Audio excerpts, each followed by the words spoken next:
One, two, three.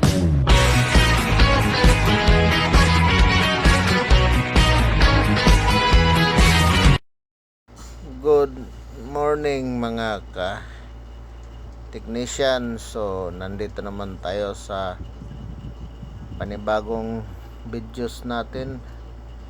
So mag-install po kami ng multi-split air conditioning unit. So 3 indoor at saka 1 outdoor.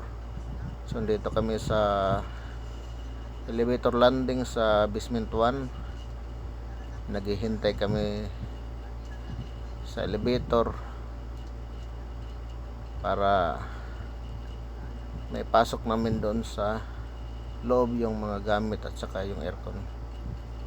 So ngayon nandito na kami sa itaas sa 34th floor ng condominium. So kailangan namin maipasok yung mga tools, mga aircon, yung mga gamit doon sa loob para ma-secure po yung mga gamit namin, para hindi sagabal sa daanan. So yun, so kumain muna kami mga ka-technician, and then dumaan kami sa kay nanay. Pag bumili kami ng bibingka, pinilan muna namin siya ng bibingka. So tinikman namin yung binibinta niya dahil parang masarap kumain. So yun, so natuwa si nanay na bumili kami ng mga bibingka na paninda niya. Yun, so okay naman yung pagkain ni nanay.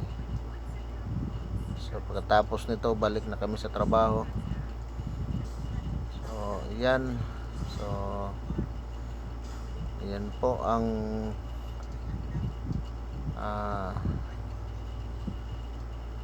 yung bibingka. So ngayon dito na kami sa loob ng condominium unit. So pahinga muna kami ng kaunti para maka-start na kami. Ngayon yung gagawin natin, mag-install tayo ng indoor unit. So sa master bedroom po ito. Kunin natin yung center po. So kailangan po natin kunin yung center by using tape measure mga ka-technician. So kunin natin yung center nya dahil gitna po yung nasa gitna po yung ilalagay natin yung aircon. So yan, so dapat nasa gitna siya, and then pagkatapos gagamitin natin ng level bar para hindi tabingi yung linya. So ayan po, so gamitin ng level bar so bilang guide natin po sa center. So wall mounted po yung install natin mga ka-technician, 1.5 HP po. So yan, and then before natin ilagay yung bracket nya, so sukatan muna natin yung backside ng indoor po. So kukunin natin yung gitna din ng bracket sa likod dahil may ibang aircon na hindi talaga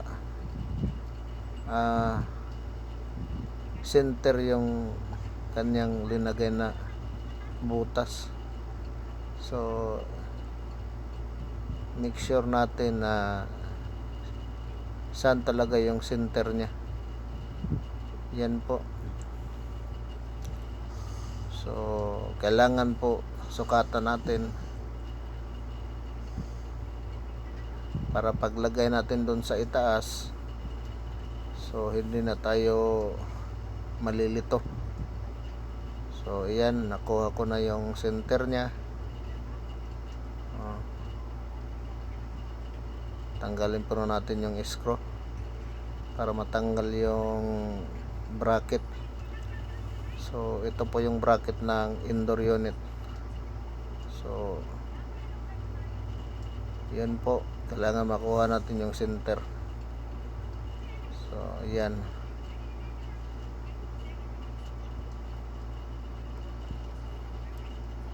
Para hindi tabingi. So yan po, linagyan ko ng marker para hindi ako malito. So yan, and then ilagay natin sa itaas.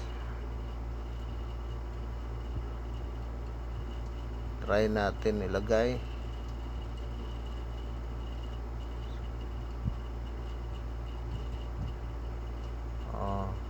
So sa center, kung ano yung center ng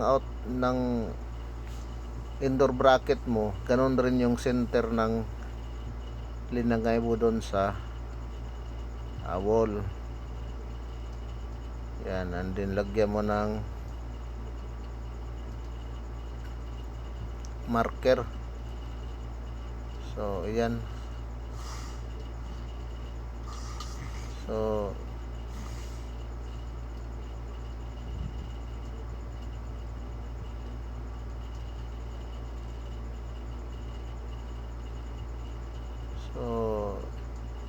sinukat ko para hindi mag-overlap yung lower side. So yan, so linagyan ko ng marker mga ka-technician. So binutasan na natin para kumapit na yung bracket. So iyan po yung isa. So kailangan isa lang muna yung screw mo.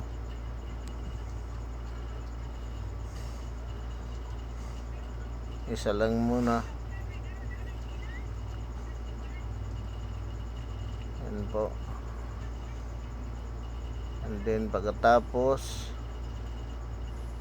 so gamitan mo ng level bar para hindi tabingi yung indoor mo.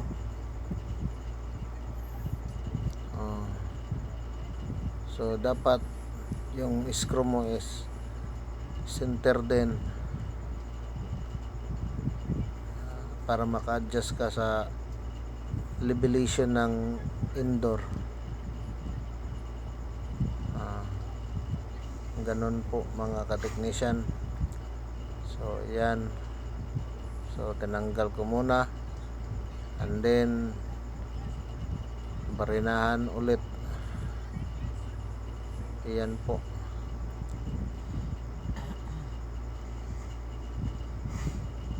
So kailangan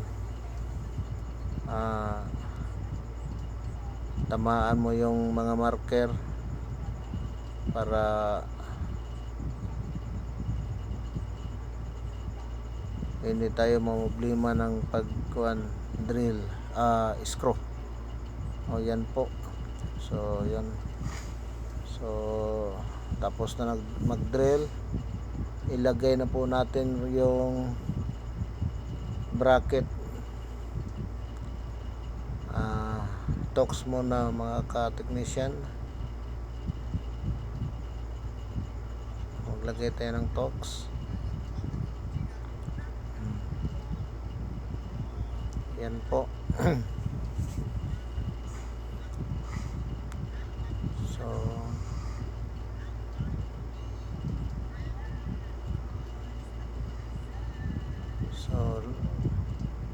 lagyan natin lahat.